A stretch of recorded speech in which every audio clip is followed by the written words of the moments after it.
Okay, byproduct costing. So what is byproduct costing? So byproduct is a product which arises incidentally. Okay, arises incidentally in the productions of the main product. So what is the main product? Main product is a joint products, and which had either a net realizable value or usable value which is relatively small in comparison with the sales value of the main product. So if you refer to the selling price of byproduct, selling price byproduct will be less than selling price of joint product. So the amount or the sales value is smaller, okay, relatively small compared to selling price of joint product. So example that I gave you in the first class, okay, still remember, okay, in the productions of beras. So during productions of beras, okay, incidentally, okay, the sekam will arise. So you do not want to produce sekam, you want to produce beras, but incidentally, okay, sekam arise in the production. So the value of sekam is much more lower compared to selling price of the beras. So this is a means of small value compared to the main products. Okay, so this byproduct usually subject to further processing. So this product sometimes you can further process in order to sell to the outsiders or to the buyers. Okay, and then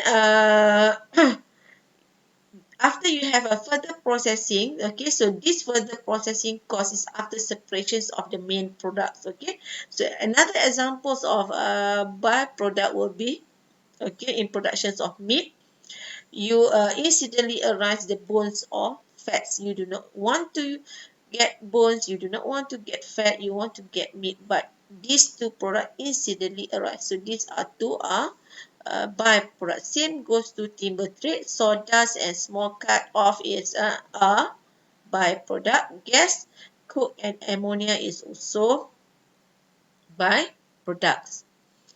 Okay, the accounting treatments of byproducts. So accounting treatments of byproducts. So with byproduct, the problem is not one of apportioning common process cost, but assigning a realistic value to the byproduct. Okay, the joint cost is only apportioned to joint product. So joint cost does not apportion to byproduct.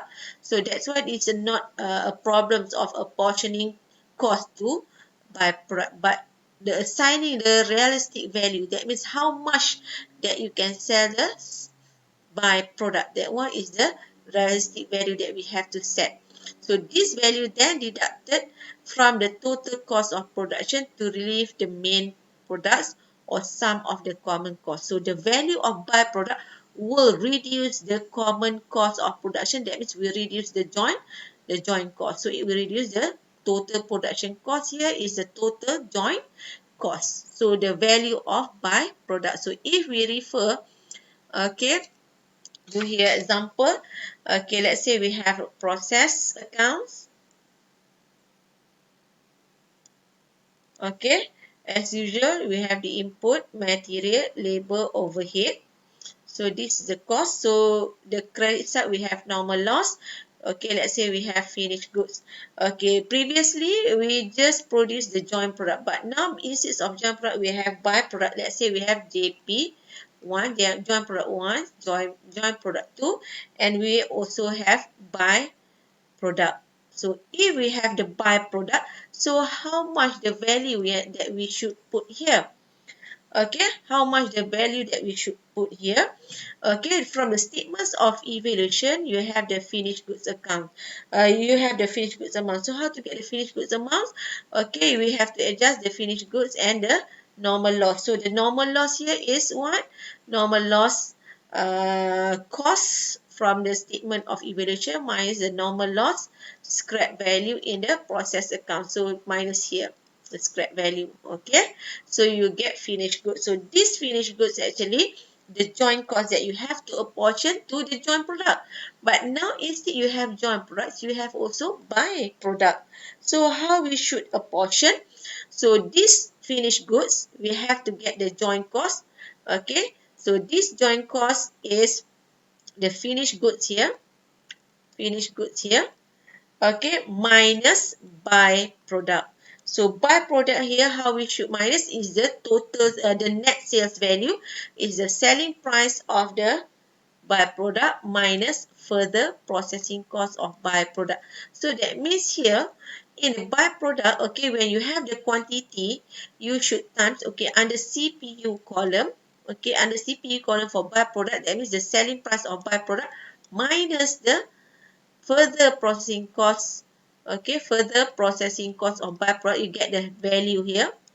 So this value, that means the sales value, net realizable value of byproduct will reduce the joint cost. So that's why we have to minus. After you get this joint cost minus, then we have to apportion to JP1, JP2, put it here, put it here. Based on what? Based on the three methods that we discussed before. Either physical output method, okay, sales value method, or net realizable value that we have discussed in the previous video. Then after that, you put it in the process accounts for joint product 1 and joint product 2. But for byproduct, we do not portion the joint cost. Byproduct, we just record the sales value. Net sales value here is selling price minus further processing cost for byproduct.